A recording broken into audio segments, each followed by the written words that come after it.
Hello everyone, I am Tacit, and today I'm going to be going over the Gems of War event objectives for the Best Served Cold event, in which the Icespire Shaman is added to the game. Of course, this video coming out a little bit later in the week, mostly been not be able to record it due to holiday related things. Hope all of you have been having a wonderful holiday as well, especially with Christmas right around the corner, as well as any other holidays that you might be celebrating.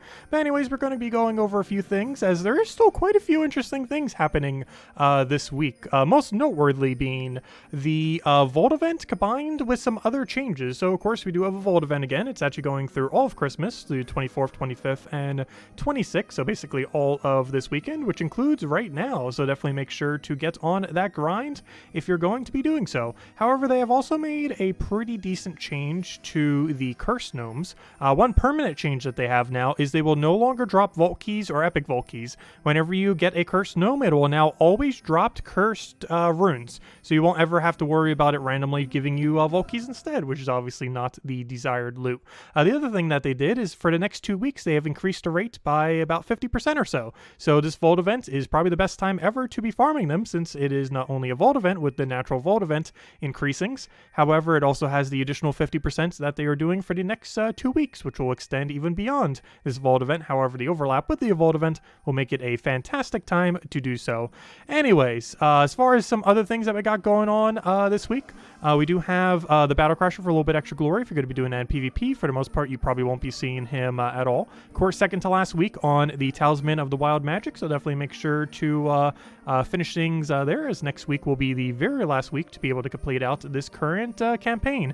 Anyways, let's go over the actual troop for this reward, or for the event. So it comes in with blue, yellow arcanes, if you need to stock up on those. As far as the troop itself, it's going to be a pretty decent arena pick. However, you're never really going to use it other than just for upgrading the kingdom. It just deals some light splash damage, which means 25% to adjacents, to 2 random enemies, so you don't even get to choose, and it's boosted by blue allies at a rate that's not particularly good. In the context of arena, this will be okay, especially as a ultra rare, but in pretty much every other context, you're never going to use this onto your team, as there are just better options out there. So pretty much a useless troop that you might occasionally end up picking up in arena. As far as the event key drop table, it is associated to that of Stormheim. As far as Stormheim is concerned, it's an okay drop table. It does have the highest overall HP durability of the game as far as any kingdom is concerned, so it has that kind of synergy going for it. It has some okay teams, but nothing truly meta defining, like Yarrow with Hindla and a few other things. Kind of okay. Titan hero class itself, a really decent hero class, but nothing too special, nothing you'd really want to go out of your way for. And for the most part, unless there's something you really just wanted to be getting from this, or just for kingdom upgrading purposes, you probably wanted to skip on event keys, as there's nothing that's a must-have from this kingdom, and a few that maybe are, like a Valkyrie, they're low enough rarity that you probably have them laying around, and a few of the ones that are good from this place are from Frostfire Keep, so you can simply get them that way. And the only one exception to this is maybe Mistralis. However, she is a mythic, so the chance of specifically getting her is relatively low, and the other mythic from this place is pretty bad, so if you want to make that gamble, you can. But she's probably one of the most noteworthy things, but due to her higher rarity, is not that accessible due to how many event keys you would need to even open, the hundreds to thousands to even try to end up getting her. As far as guild-related events, of course, Guild Wars is still discontinued until next year. However, we do still have a standard world lore event that's been going on this week. For the most part, as long as you don't take Arcturian, you're probably taking the correct room. You do have access to Tesla, which this team isn't specifically using because this is a cheaper team. But basically, if you own Tesla, just use Tesla because she will auto-win so ridiculously hard. She has additional spell damage and just kind of just goes through it like nothing. Anyways, as far as other things that I got going on, still a few things. One thing to mention I actually have with this pet right here that I didn't even realize until like 30 minutes ago. However, you might notice this pet looks somewhat familiar. This is the Nexus pet from the Nexus campaign that we just had like, what, a week ago or so? Not even. So, yeah, you can get this already in the drop table. So if you're free to play, if you want to grind up this Vault event, or, you know, at any point, you can now randomly get the Nexus pets. Of course, I already have it maxed because we did buy the pass. However, if you didn't, yeah, but you can still get it off a Vault event or just, you know, standard random pet gnomes. So that is a factor. Of course, the chance of it specifically occurring is relatively low. However, it is still a factor and would allow you to end up getting it nonetheless.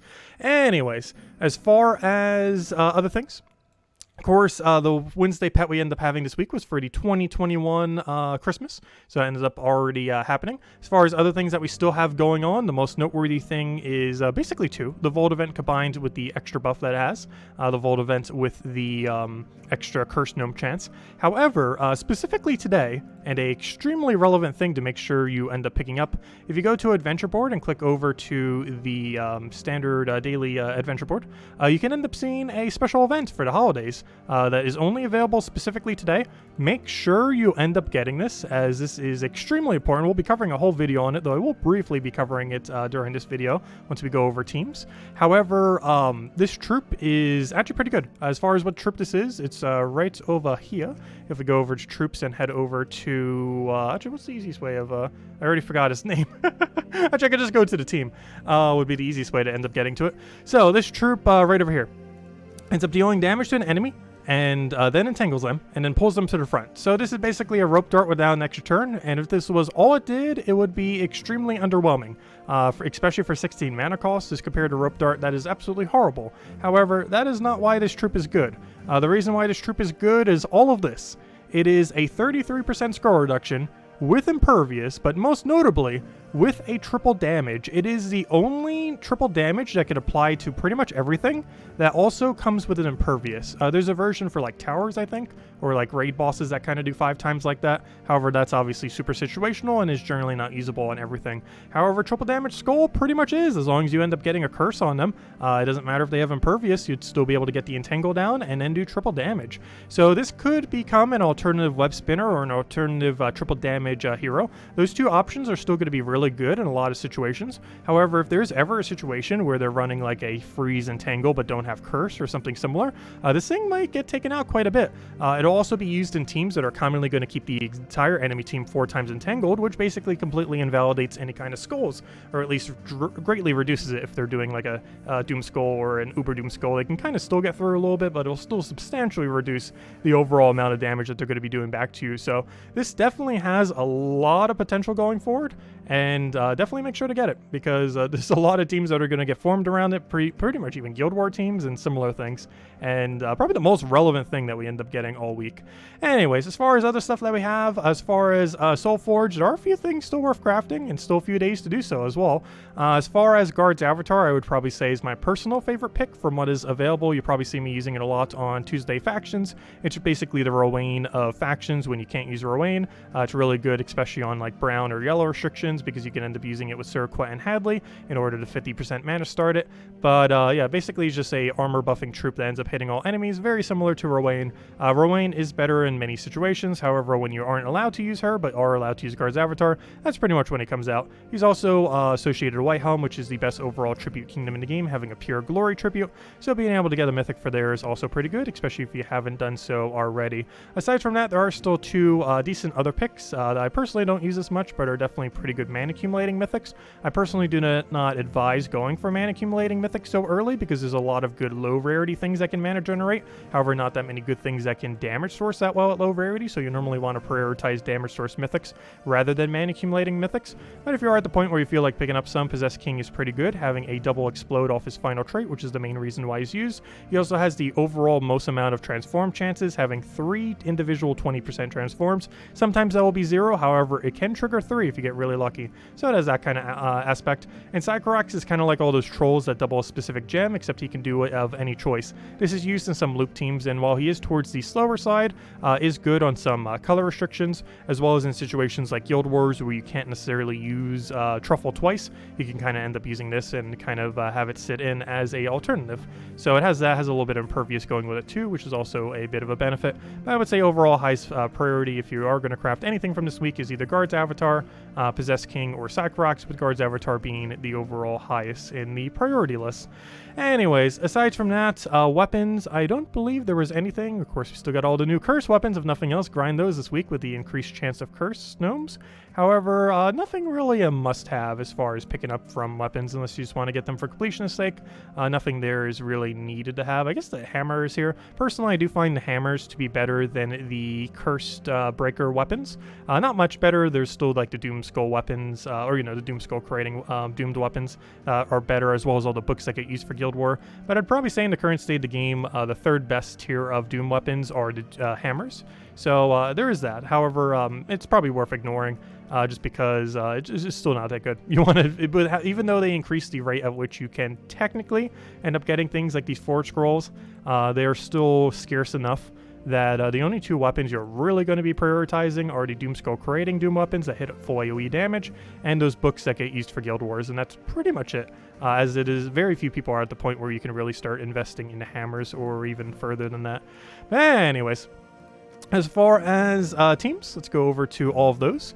Keep in mind, I will be covering more teams on Tannenbaum, hopefully later today if I have time, going over him specifically. However, I do have one here, obviously, just kind of briefly going over him. So as far as some things are still going on, we mostly just have that in the world event because everything else has already happened this week. But anyways, well, I guess we technically have the gnome farming, but those are pretty standard, like Rowain or the other thing. I guess we could still show them though. But anyways, as far as the world event, anything with Tesla, it doesn't really matter what. You could use Empower, you can use some kind of mana accumulating weapon, but this single Tesla, double Tesla, just auto wins the entire time. If you have it, use it. It is super free win. Aside from that, if you need something a little bit cheaper, this book ended up coming out about a month ago. If you have that around, or some kind of other mana accumulating weapon, use that with some truffles. If you don't have truffles, go get it from Amerthrax. It'll help you out a lot. It's a really good troop throughout the entire game, and even though it's a legend, it is a faction legend, so if you just throw a bunch of Chaos Shards at Amerthrax, it shouldn't take you too long to end up getting this within a few days to a week if you don't have it already. Normally, most people already have it laying around, but even within a single day of your daily factions might even be enough to end up accumulating it if you don't already. Really good option, and just kind of infinite loops. Forest Trolls is there to kind of help it even more, and you're pretty much just good to go. And the book's just there for a little bit of extra mana. As far as the Tannenbaum team, so I'm actually going to show this one. So this is a very interesting troop, to say the least. His main gimmick being impervious, while also having triple damage. It is the first of its kind to basically have this mechanic. What we're going to want to do first is get this book rolling. I'm actually going to take a skull here, or let him take the skull, to specifically bait him. We're then going to explode pretty much the entire board, and ideally we'll be good to go from here.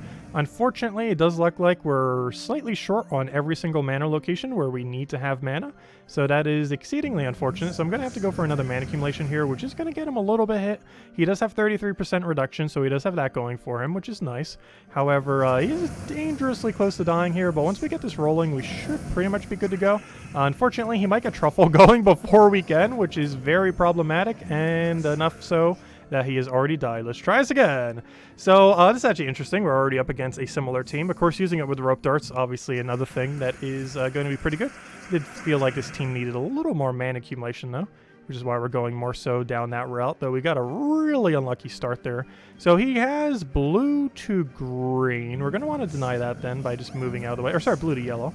So end up moving that. We can end up entangling one of them to first slot, which is actually kind of interesting because their current first slot is actually kind of immune to us trying to kill it that effectively.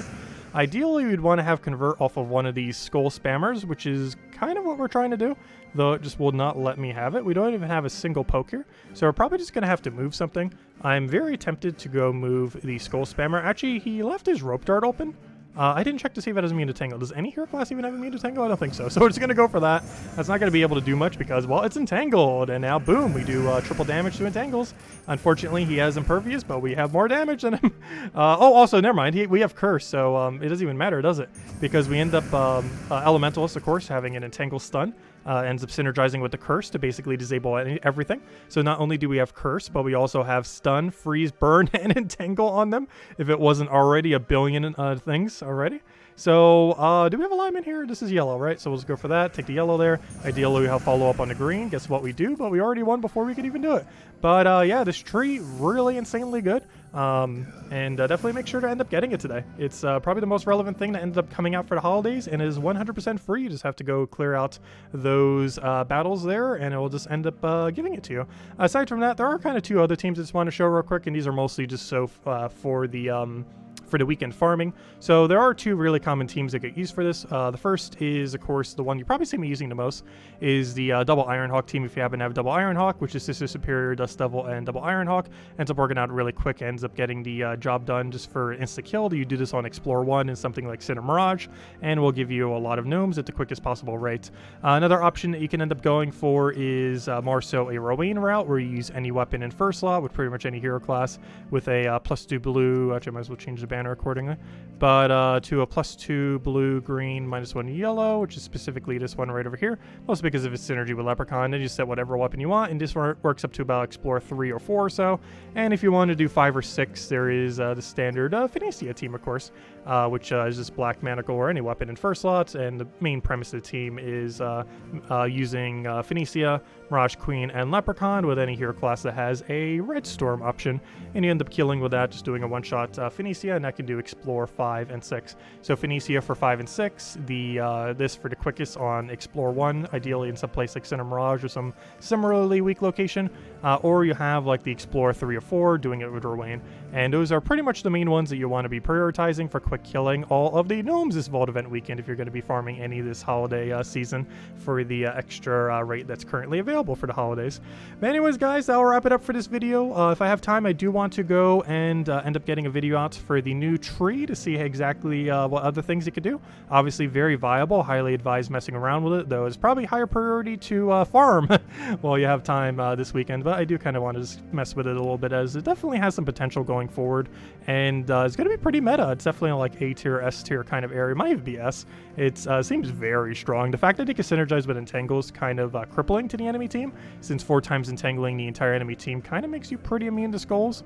So it'll be interesting to see how it pans out overall. Anyways, guys, I hope you all enjoy the holiday. I will still be streaming for today, tomorrow, and Sunday. However, this Sunday will be the very last stream of the year, so definitely feel free to stop by, or any of the other times. We stream every single night at 8 p.m. Eastern Standard Time here on the channel. And yeah, we'll be doing the last one this Sunday, and we won't be back until about the 5th or 6th. I'll try to pre-record some things beforehand, so we actually have a few videos going out. However, during that time, we will not be having any streams until early next year. Pretty much as soon as that 2-week buff ends for the gnomes is pretty much about when we're going to be coming back, or for the cursed gnomes. So kind of convenient in that regard.